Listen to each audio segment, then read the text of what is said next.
Hello, my babies. How's everybody? Mama's feeling a little bit better every week, getting a little bit better. Things falling back in place, starting to feel like her old feisty self, you know. Bite them up, chew them up, and spit them out, you know, best way she can. Give a little advice here and there. Remember one thing now, this is only my advice. Didn't say it would work for everybody. It might work for some. But it's so good to be able to sit here and hear you comment on some of the things that I say. And like I say, don't forget to push them buttons.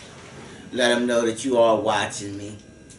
You know, I've begun to think, you know, I shouldn't even be on no more because I've been off so long, you know, that everybody done forgot about me. So I had to see how many of them buttons get pushed and how much you care about me and everything to see whether I should stay on here or not, you know. So let me know now, because like I said, I don't know, but now let me see what your problems are. Alright. Pull it back up. This one says, I just got out of a relationship with my boyfriend for the past year. I am gay, by the way. I really like him a lot, but I wasn't sure if there was a long-term possibility there. He got a good job, a car, and an apartment, which is hard to find in this lifestyle. But he was very hyper and dramatic. Like, I mean, at 10 o'clock at night, he would be on the phone gossiping like a schoolgirl and just be all over my house. He claims that he just too excited to see me. It would drive him insane. We had good times and balance, a lot of them. And I have love for him, but his crazy ways at times leave me not wanting to be with him. I live a very busy life, so when I am home, I like peace. And maybe I should take the 80-20 rule. Maybe the good time outweigh the crazy times. What do you think? Also, I guess also he is HIV positive and I'm negative, and he wants me to start taking Truvada, which has strong side effects. I don't know if he's worth me taking the medicine for him. Was I wrong? And I'm glad you're better. I think that's a pill where you take when you to prevent you from catching HIV. Mm-hmm. But he should still be using the condom no matter what. Always use a condom, regardless. You know. But you don't want everything to stay the same. What if you're both just alike? There would be no difference in you. I mean, that's what makes the world go round, the difference in the world. Things that are not the same. But if you're starting to feel as though he's not for you, then let him know. Try to calm him down a little bit. And if that don't work, then you're starting to find out that this is not for you.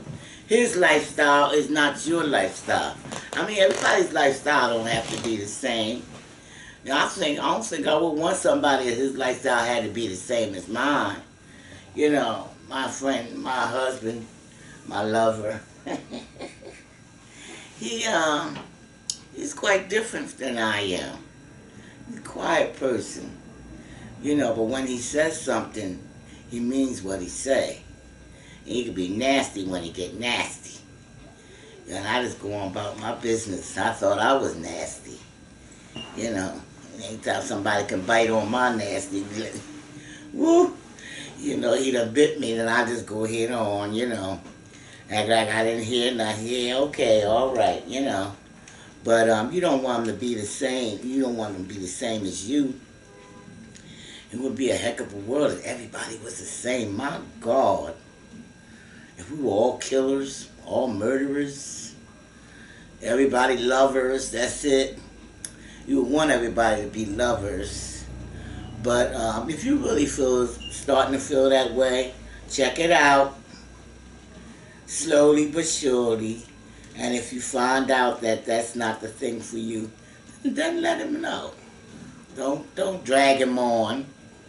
Well, he might let you know beforehand. himself that you ain't for him. If he's up 10 o'clock yakking, that's his energy. That's his energy move. That doesn't wind down. Some people don't wind down like other people. Some people don't go to bed at 8 o'clock. Some people don't go to bed till 1 or 2 o'clock in the morning. Get that 3 or 4 hours sleep and boom, they back at it again the next morning at 6 o'clock. And you wonder where did they get it from, but that's how their makeup is. That's how their body makeup, their energy source comes from. You know. But I wish you luck with him and let me know what goes on.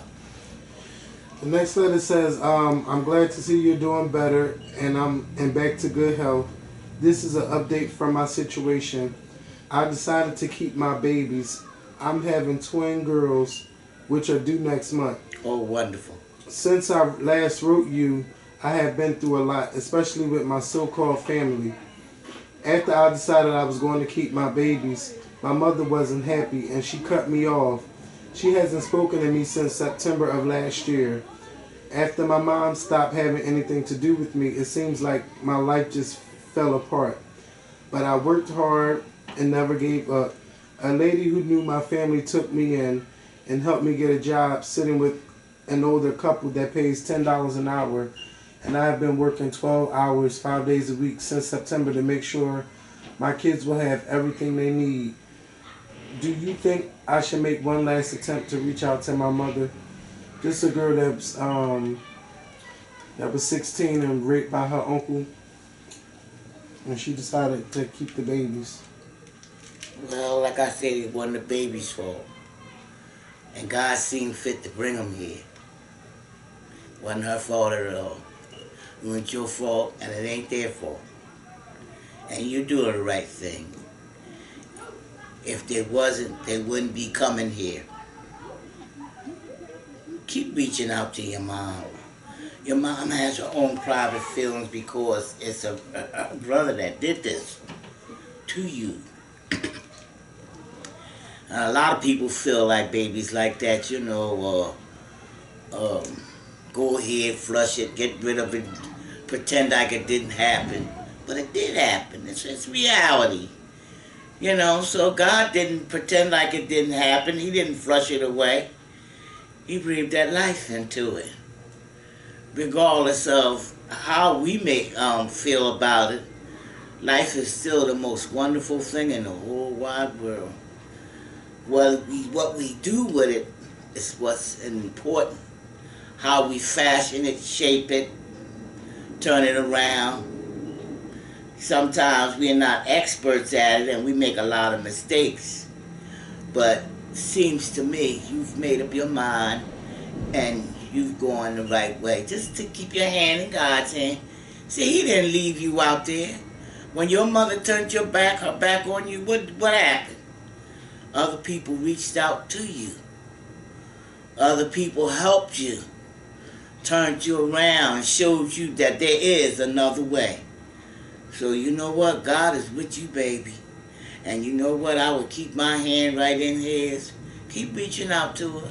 But when she see him, when she see them babies, it's a different story. Nobody knows what you know. Nobody knows what she knows. Unless you run out there and put it on TV in the whole wide world. Everybody don't know what you know. Just love them. Just give them the love you got. But don't love them so much you can't chastise them.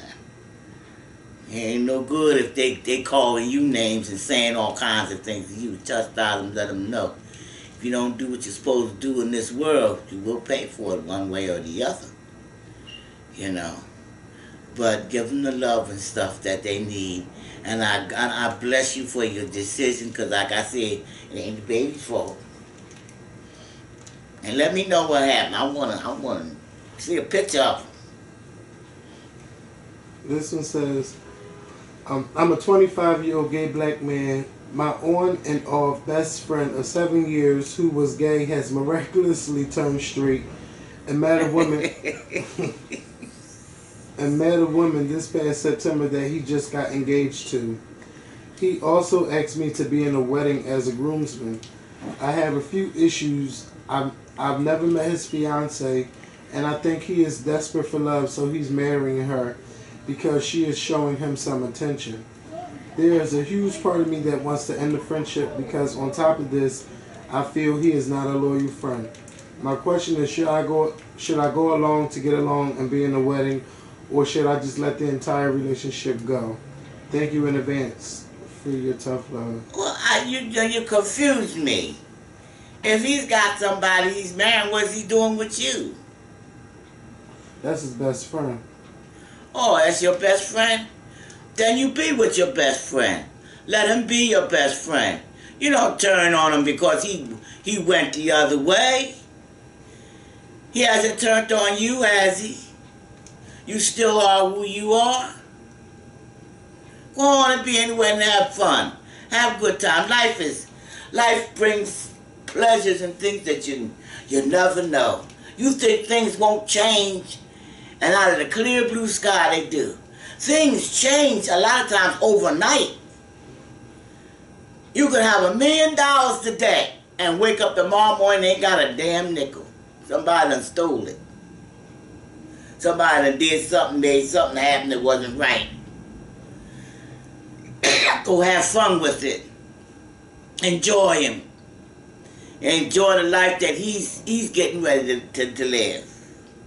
If he's getting ready to pick up something new, you scared it might happen to you? Don't be scared of life. Go on and live it. Don't be mad at him. He's been your friend off for life. Let him keep on being your friend.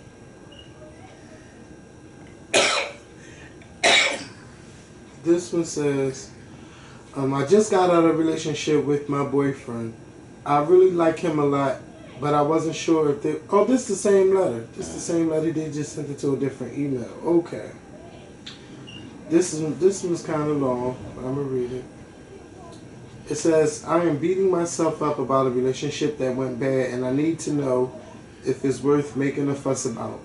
I'm 18 years old, and I was in a relationship with someone for almost a month. They lived about 5 hours from where I am. I lived in Dallas, and he lived in Midland, Texas. I have done this kind of relationship before that didn't turn out so well. He stopped texting me during the day, lied to me, cheated on me, etc. But I took a risk with this new guy and thought he would be different. The new guy, named Nathan, stopped texting me during the day and hardly at night. This went on for about a week.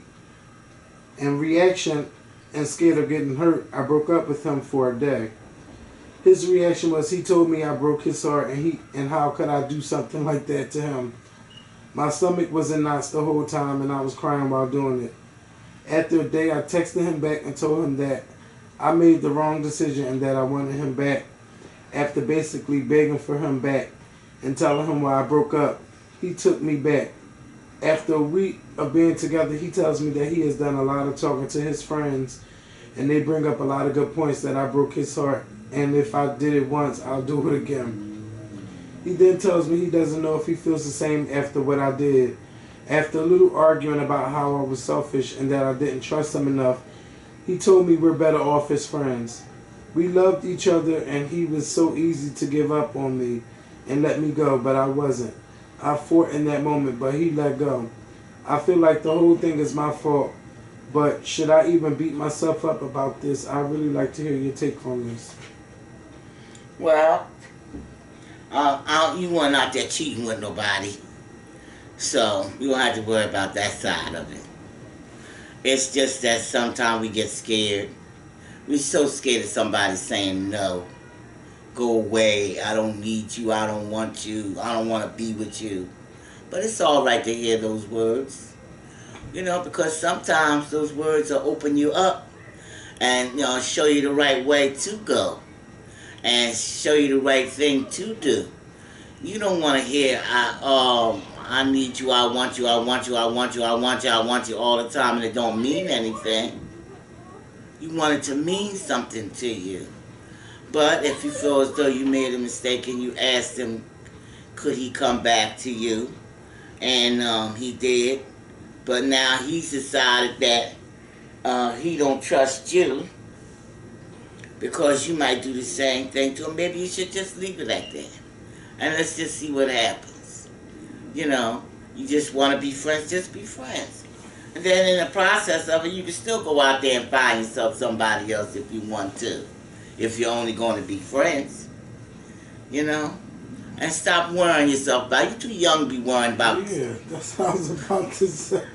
You know, all that. I mean, your life right now is going to school, who you meet in life, the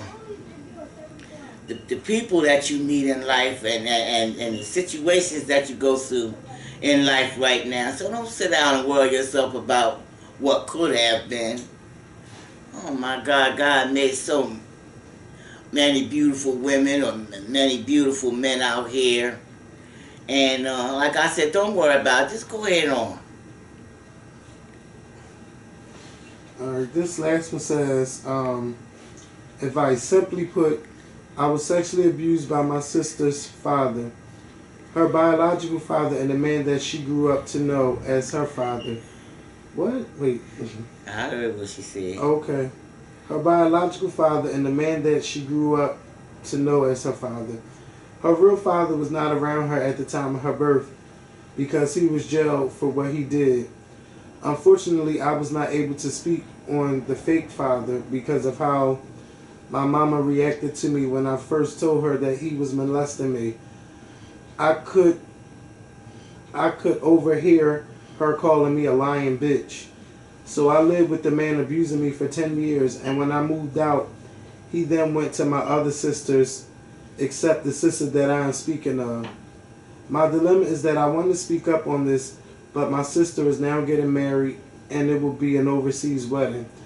I don't want to ruin her special day, but holding this in has really killed my being. I hurt every day and have done things in my life to numb myself.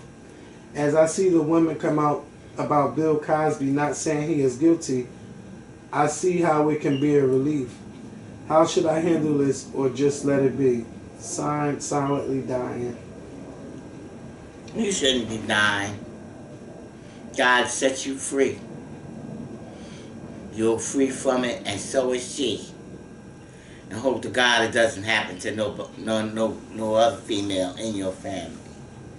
But she getting married, and if she speak to her, and she's happy. You don't want to take her happiness from her, or throw her. That's just like throwing her in a lion's pit, and she don't want to be there.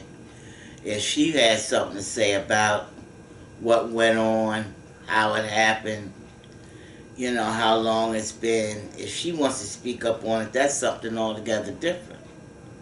But if she don't want to speak on it, why would you? Why would you spoil her good time or her happiness for something that happened in the past and should remain in the past, if it's all possible? Now, if this person came up to blackmail somebody or to say something rude or in some kind of way to hurt somebody or a female in the family about what they did to them or anything like that, that's a different story. Then you say something to defend that person or defend yourself. But if she don't say nothing, you talk to her on it. She don't say nothing, don't you say nothing. Stop letting it chew at you. Learn how to forgive. That's one of the greatest gifts of all, is learning how to forgive and learning how to love. You know, it's a horrible thing, but still.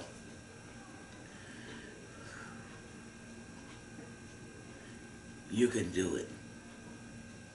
Let me know what happens on this. Don't you say nothing if they don't say nothing. Leave it alone. That was the last one. Okay. Well, that was basically this week.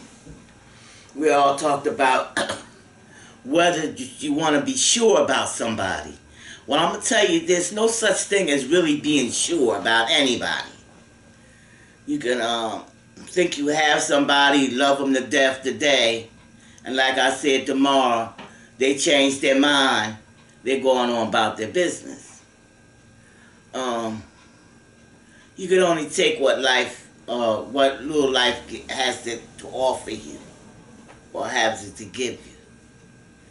If you sit around and moaning and carrying on all your life and crying about the things that should have been but didn't happen, what would you have? What would you do?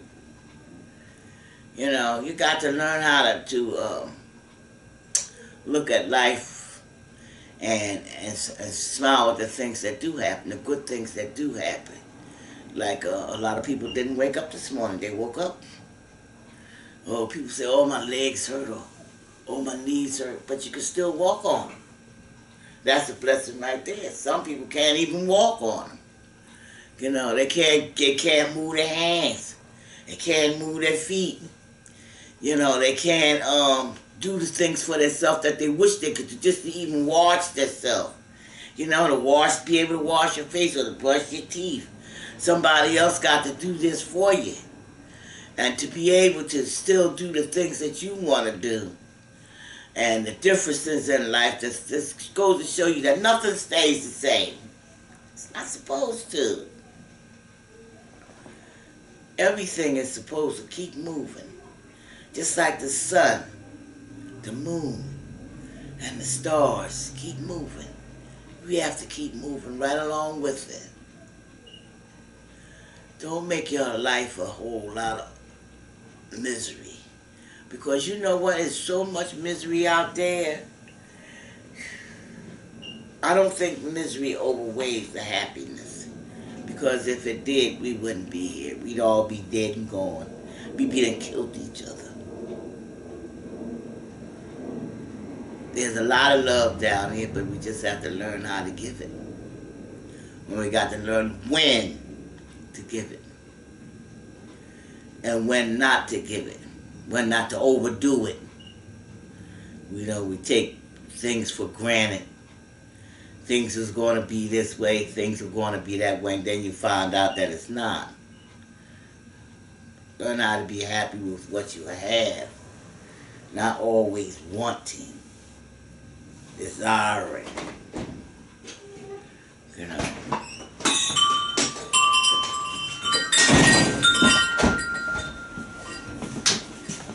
Oh, sweetie pie. Hey, everybody.